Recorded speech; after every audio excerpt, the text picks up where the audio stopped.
the best advice I give is to learn who you are, listen to your inner voice. And for me, that didn't come about until I started journaling. Not Uh, journaling to, vent or to write, just writing, literally like writing to myself every day and just listening and listening to the inner thoughts and not being in my head, but writing it out. What I want, what I like, what I'm interested in.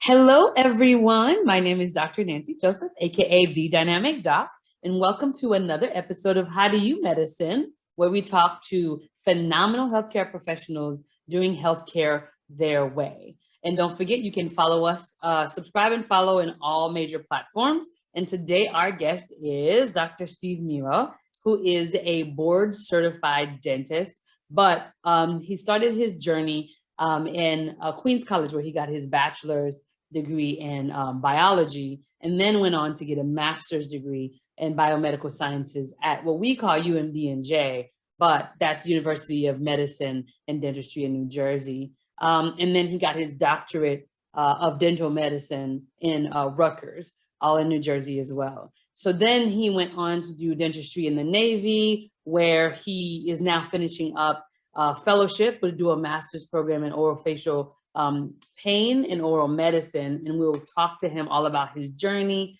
and how he does medicine on today's podcast. So welcome to the podcast, Dr. Vito. Thank you. Thank you for having me.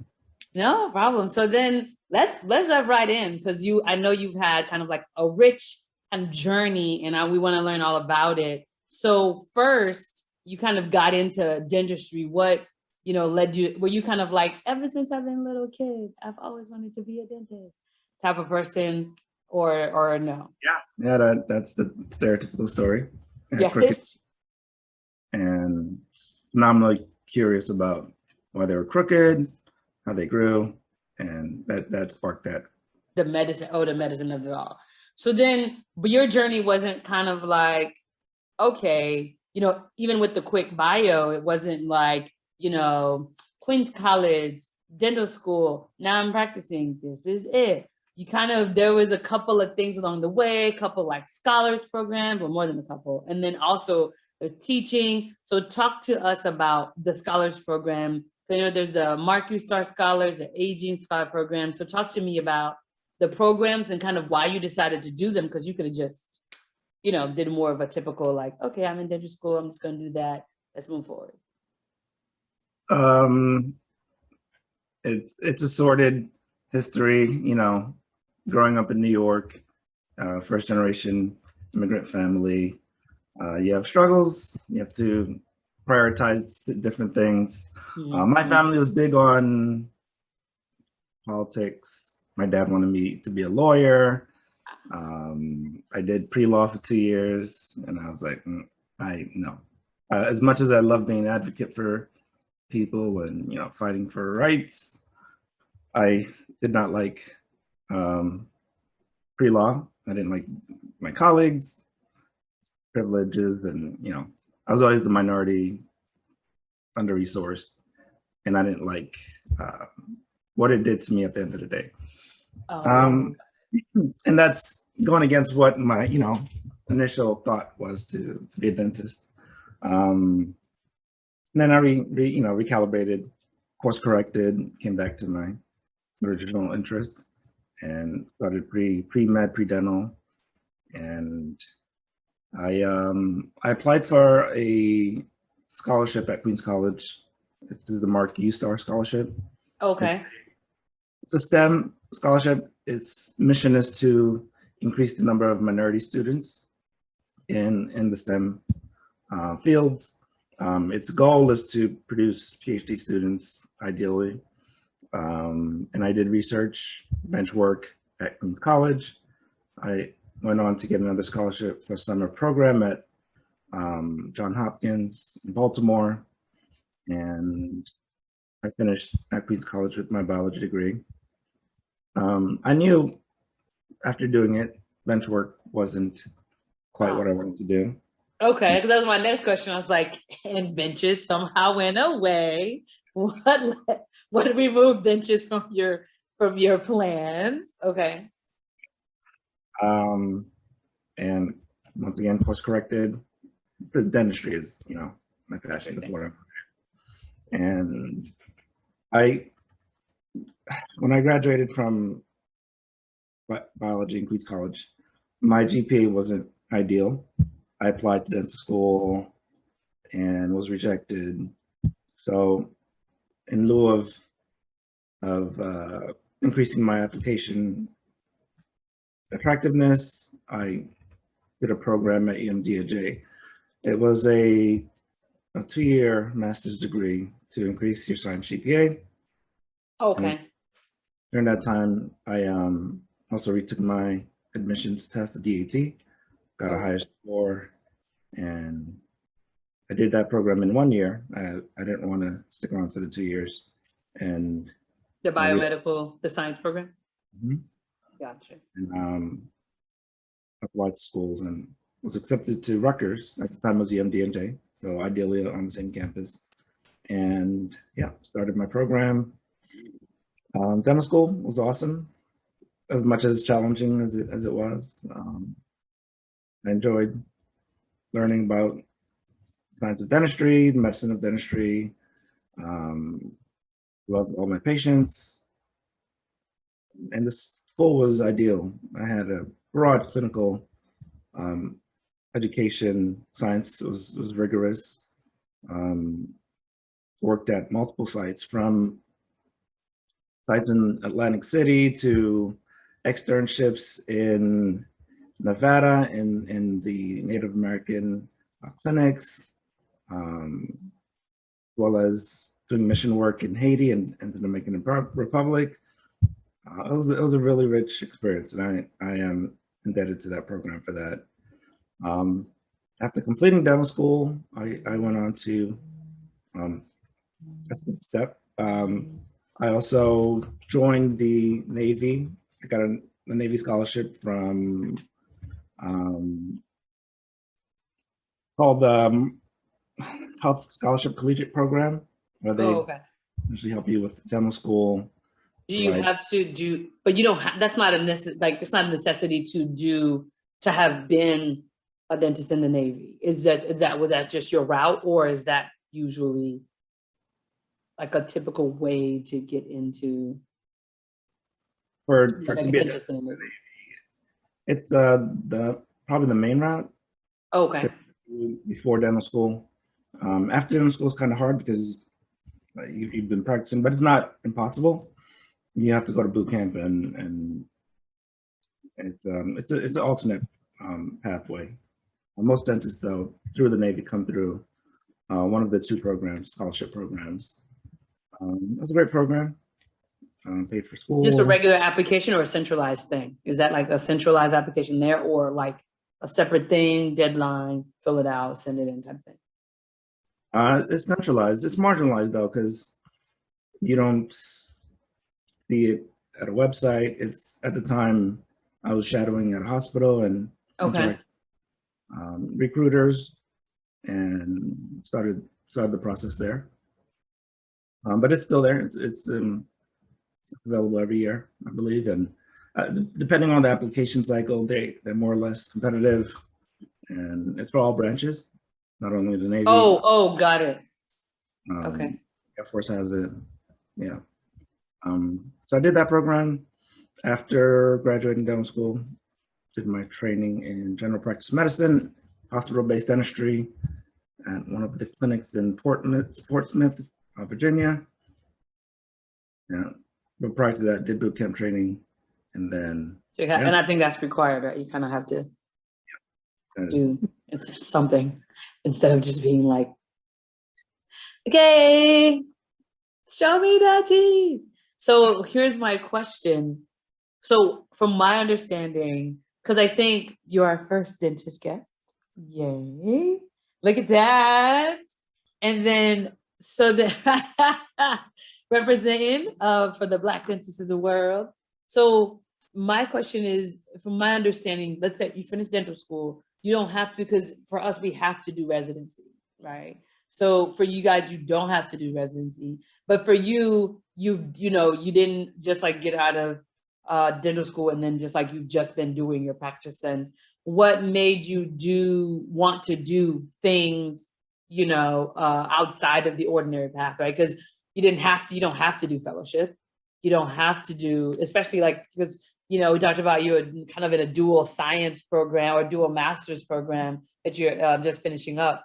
You don't have to, you know, you could have just regularly practiced dentistry and didn't have to do that. But what made you like, I'd like to go the extra step?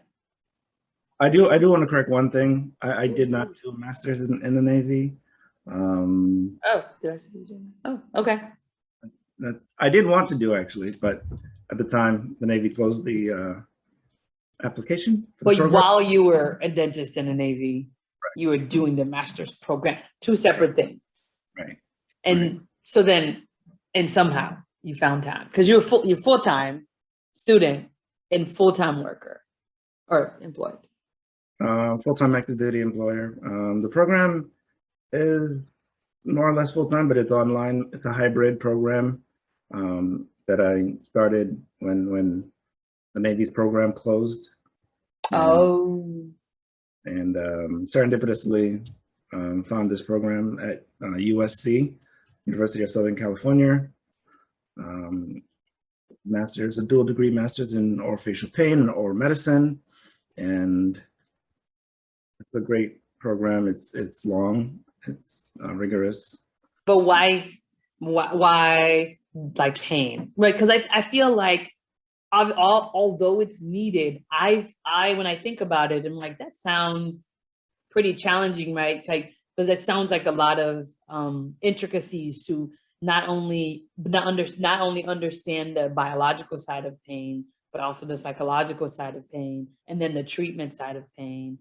But what drew you to that particular concentration?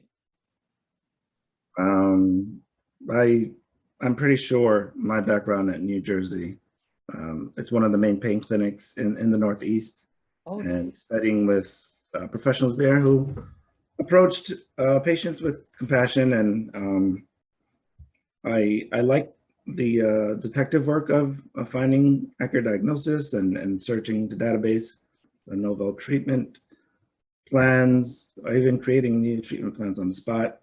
That it also incorporates bench science, which I have background in, and so I was able to pull on all of my background, and I like its integrative approach.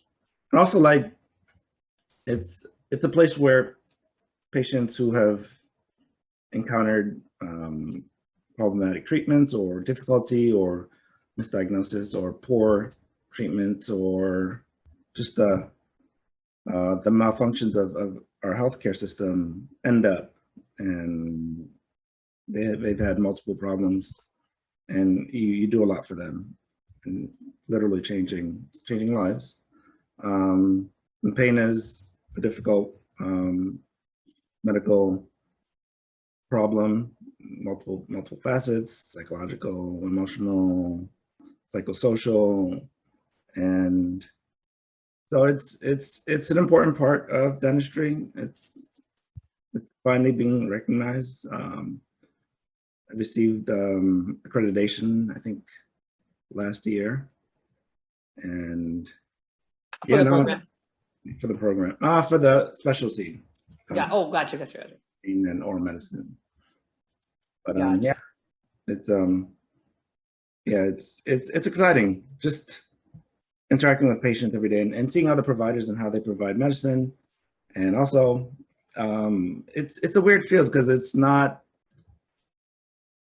as far as practice, I rarely see it, American dentists in as providers. It's usually foreign dentists who come over, who've had tremendous amount of training, and they slide in the niche. And but Interesting. I don't know any dentists in the field yet, but So you don't know any? hopefully that Are can, you the first? as far as I know. See, Look at you, blazing trails. it's following my passion. Look at maybe we have to do some investigation. Maybe you're like the first Black. No pressure. No. But Well, I mean, listen, when you are a trailblazer that just do your passion and then just so happens to be blazing trails, is it pressure or is it purpose? I think it's purpose. yeah, no, I Pressure agree. versus purpose. I think one feels comfortable, or at least one feels right, and the other one is kind of like uncomfortable all the time. Okay, I'm used to being in comfortable places. It helps with growth. So Come on, positivity. Positive pressure with purpose. I love it. I think so. Then my question is, so, and maybe the world of dentistry as a general dentist, one would know, oh, you know what? This is way above my head. Why don't I send you to an like oral pain, oral fish pain specialist? Is that usually how yeah, that goes? Okay. Because to be quite honest, I don't know, though I know a lot of people, or no, I've known the number of people that suffer from dental pain, facial pain. I don't know that I know a lot who have been referred to a specialist such as yourself that would be maybe able to help.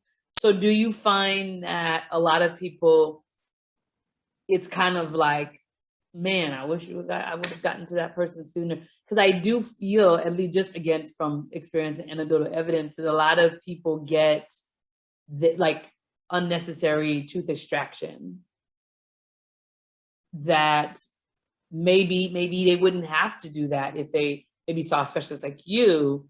And I don't know, and so I don't know if there's like a breakdown and like the interventions just aren't usually instituted, as they should be, or as early as they should be, or or is it, do you feel like, especially since you said like the specialty just now got credit, or is it just kind of a lack of knowledge that the specialty exists?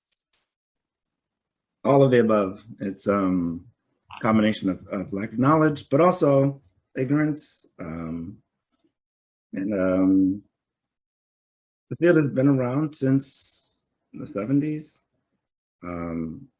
recognizing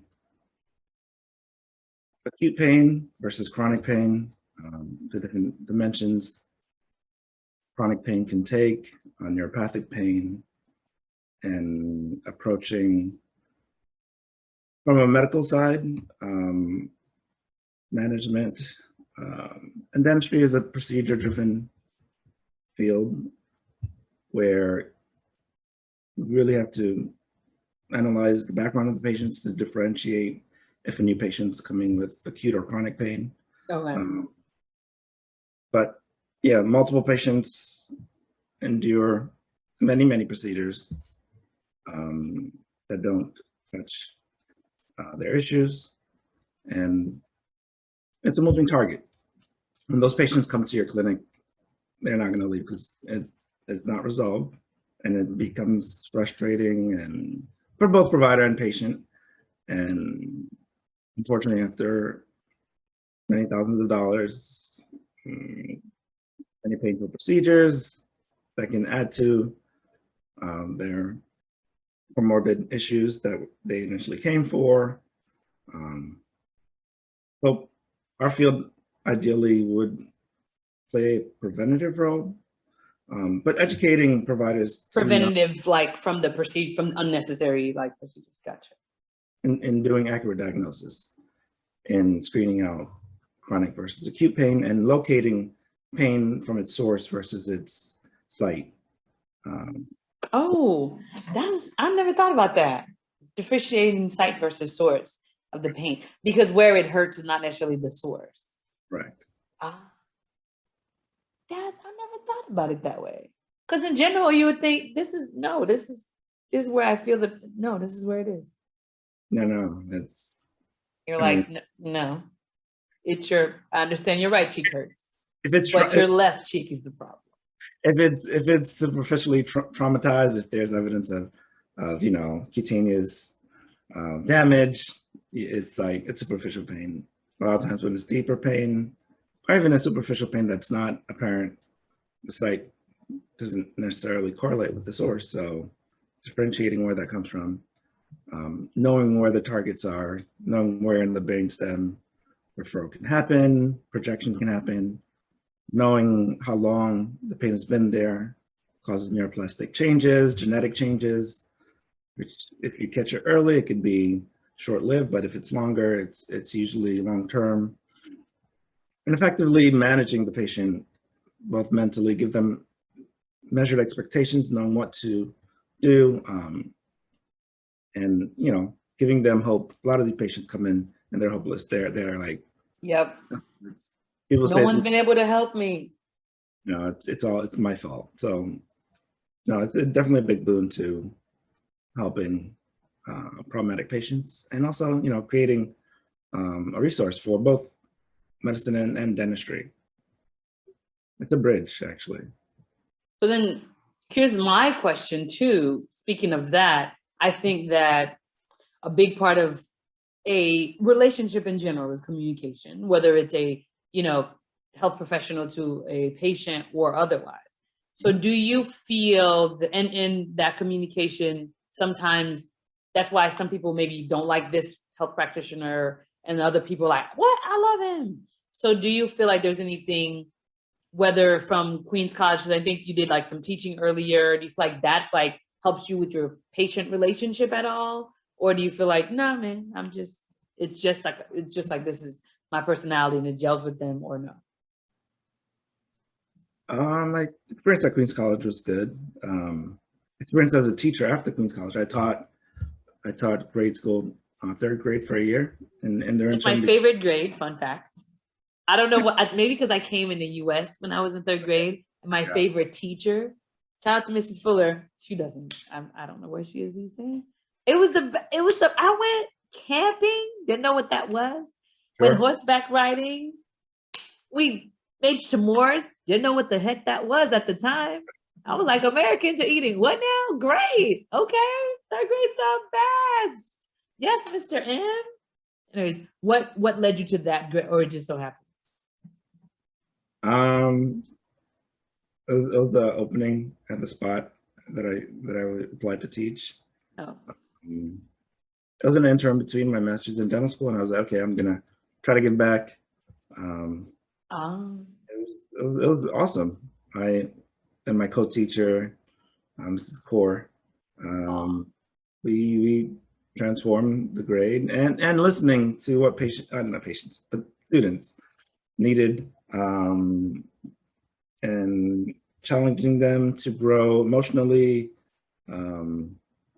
to tolerate differences, to learn how to be disappointed and still articulate themselves and solve issues, and also learning how to focus and broadening their educational experience. It was great. Our class was the highest rated in the school. The principal wanted to give me a citation, and it was awesome. So that's part of it. But I'm Haitian American, coming from that background. Education is key. It's militantly key. It's what? It's a militantly key part of the American experience for Haitian Americans.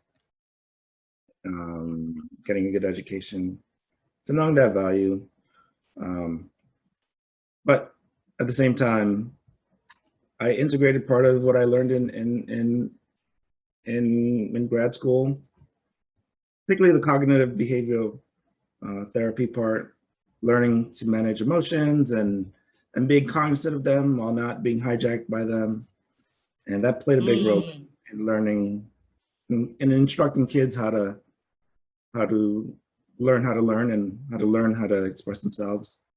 And we had many kids from very different backgrounds, and problematic kids can be distracting, and learning how to manage shame and all that. It was awesome. At the end of the school year, everyone was proud, and I said in my next lifetime, if teachers or paid more probably. I was wondering, I was like, why didn't you? Because it sound like you really liked it. So I was like, why didn't you? You did it 1 year? 1 year, yes. And you would just, what made you want to do that? Like, because there's, because a lot of people will do like, but a different scholars program or heavily science program, or maybe I'll do, more bench, things that are so like heavily science. All right, I already had that exposure. I understood that field, understood its purpose, and I was lucky to have early on that exposure through Mark Q-Star and as well as a master's at EMD&J. So giving back and knowing my own experiences as a child, growing up in Brooklyn, and valuing my favorite borough. Brooklyn, New York, yes. Yes. So, yeah, no, it was a perfect opportunity, opened up at the right time. Oh, you didn't go, you weren't like, you know what? I want to be a teacher. What y'all got open? I said I wanted to give back to people or people in need. It was either elderly or kids or homeless. So yeah, and then you learned, was there, because I don't like, how do you even learn about these positions? There's like researched, looked around. I also I had many jobs, honestly. I also when I was a student at Queens College, I worked at the career development office and screening all the jobs that came through the college. I knew of resources there, so I'd screen and learn of different positions. So I knew that those were different places that I can find. Yeah. So then would you, so someone's like, I want to go into dentistry, I want to go into medicine or whatever. Would you recommend that though? Like, would you, because so many people just are looking for that straightforward path. Would you recommend, hey, maybe like you could still do your straightforward, but like if you can do this also, would you then recommend that level of enrichment too? Would you recommend taking a year to do that type of stuff? Would you, you know what I mean? Like, what would you say to someone who is so like tunnel vision, this is what I'm going to be that type of thing. And because, here Dynamic Doc, we talk about multidimensionality, and part of being multidimensional is nurturing your multidimensions. Mm-hmm. And that and tunnel vision doesn't usually go together in terms of like, your straight paths, because obviously there's different parts of you that's enriched in different ways. So how would you even advise someone to even navigate that by, because you were fortunate enough to, have these different like job experiences almost because you happen to work in the career development, but you could have worked in the lab for extra money. You know what I mean? Because so many people are science heavy and everything science. Well, if I need extra money, I'm going to work in the lab. If I need extra whatever, as opposed to I'm going to work in the career development, or I'm going to whatever, you know what I mean? Yeah, no, I get it. Honestly, being well-rounded is one thing that I like, always impressed on me. Getting a lot of different experiences, just be a whole person. Being a whole person. Matter, you have to have, bedside manners to communicate with the patient. The patient has to see them, and drawing on personal experiences is key, especially for compassion. So no matter who the person is, if you're in a particular field and you lock yourself in there, it's your benefit to get exposure elsewhere. Not that you can do it, but it's edifying for you, and it pays off in many ways. Interacting with different patients, interacting with different people, and just general knowledge, knowing different things. So right. That part of scholarship, that should be communicated. Being in one field is cool. Exploiting all the facets of bench work and science and research and literature review and publishing. That's an important part of our scientific process. But when you're in college as well, exploring who you are in different places is important. Unfortunately, first generation immigrant children are pressured to Hone in one thing. So And this is why a space like this exists, so that people can get exposure to people who, yes, you can excel in one thing, but you don't have to do that to be good. You don't have to do that. And we talk about being a whole person. Part of being a whole person is nurturing all your sides. Speaking of, immigrants and being able to talk to different people or connect.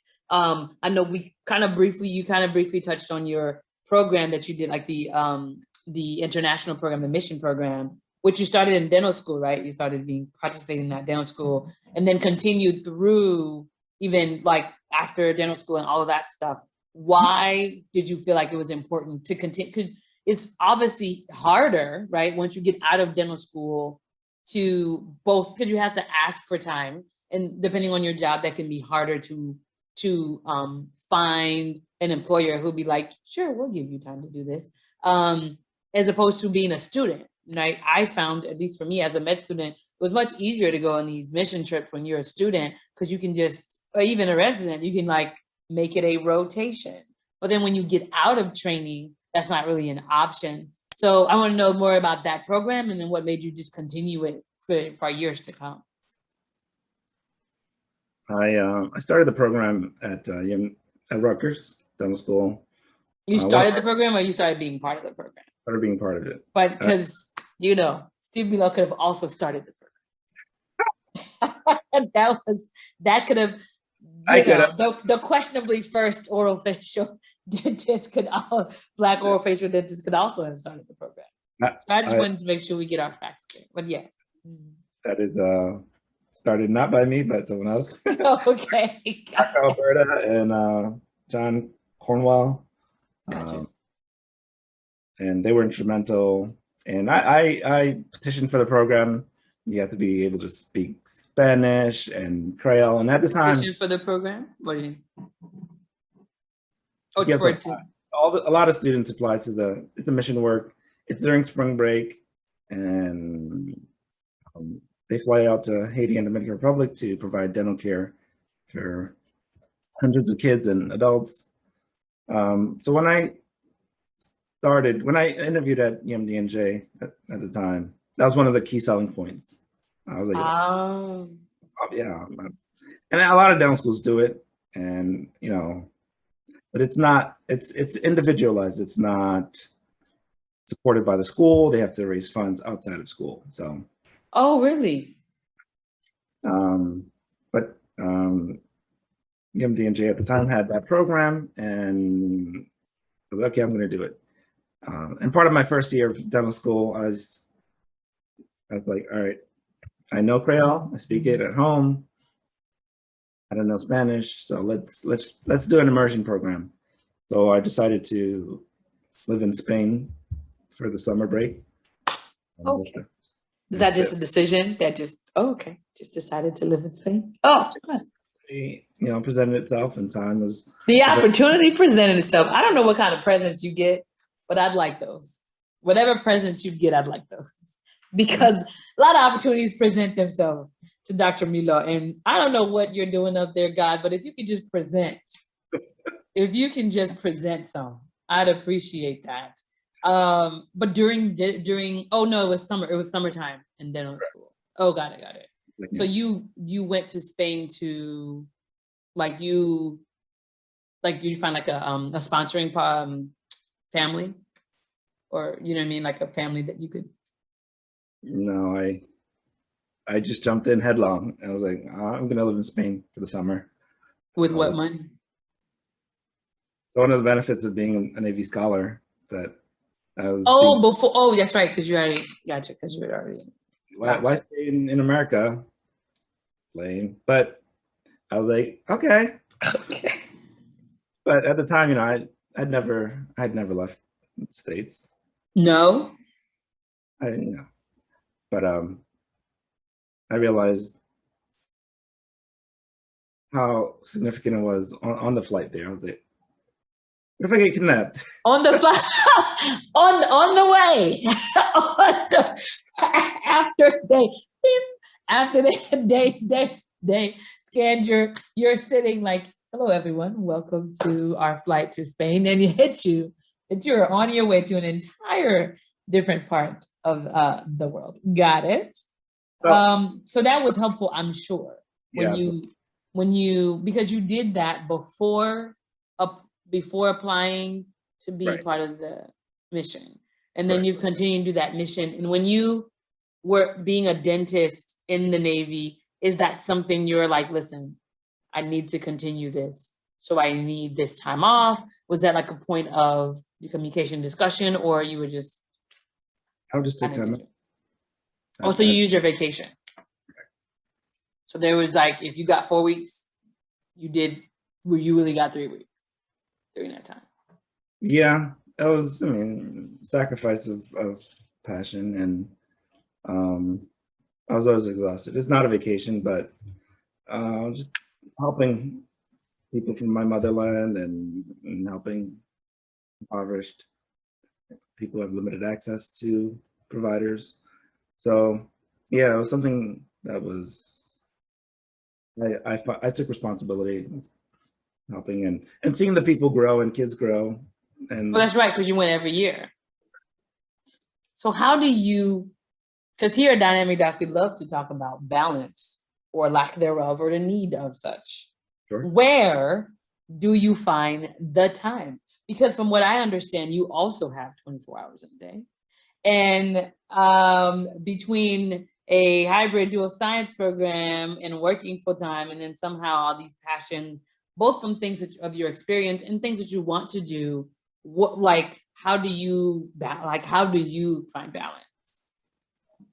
That's a good question. I mean, it's a moving target, honestly, and having a good support group, parents always there, checking in, siblings always checking in and finding ways to visit and to fellowship, and cousins.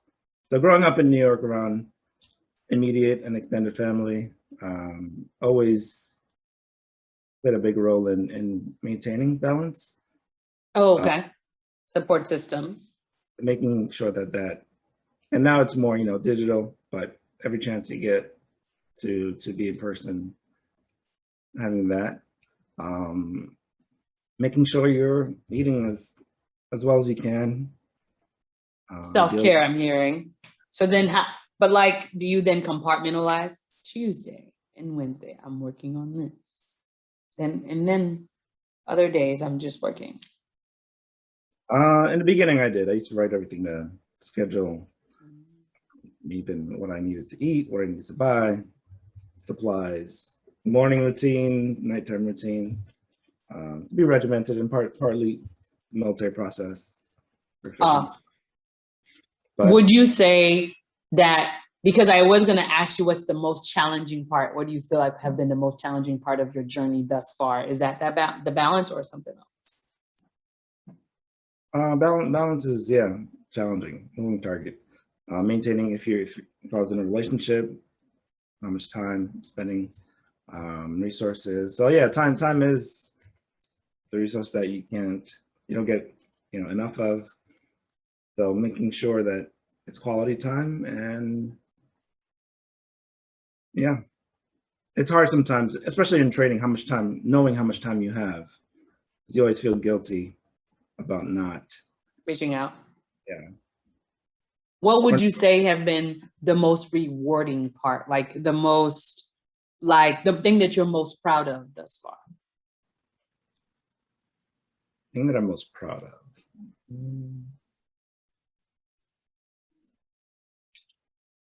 Probably, that's a good question. I don't know. It's the workaholic in me. I'm never satisfied, but making my parents proud. has made you proudest?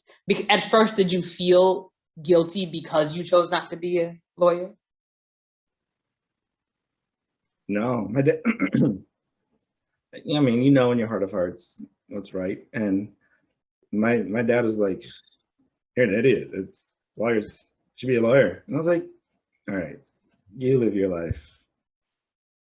Okay, you were like, I'm gonna live mine for me, which is an important lesson because a lot of us pick careers based on what people want us to be and who people want us to be. And it's important to be true to yourself as much as it's important to be whole. So that end actually leads us to our last question. What would be the biggest piece of advice or the main piece of advice you would give like someone just in general, just based on your experience? The best advice I give is to learn who you are, listen to your inner voice. And for me, that didn't come about until I started journaling. And not journaling to, vent or to gripe, just writing, literally like writing to myself every day and just listening and listening to the inner thoughts and not being in my head, but writing it out. What I want, what I like, what I'm interested in. And that played a big role in me learning who I was, what I wanted, and what was best for me. And also being objective about my personal situation, where can I go, strategizing. It was key and huge in who I am. So yeah, definitely journaling for me played a big role. I was today years old when I learned that you journal. Look at that. Look at that. So I think I think we talked about a lot, but we talked about the main things are be fully you, wholly you, it's all about what makes you happy and be who you want to be, not who people want you to be. And try journaling. That can help get your thoughts together and your thoughts straight. And I think I was going to ask what's next, but it seems like what's next is like completing your current like fellowship and then continuing to be true to you. Yeah, that plays a big part of it. I even finishing the military, listening to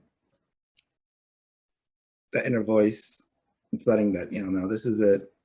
I'm not staying another year here. And painful separation, because you get used to the environment, the moving, access, which is all good, but knowing what's right for you and not being caught in the wave of or the tide of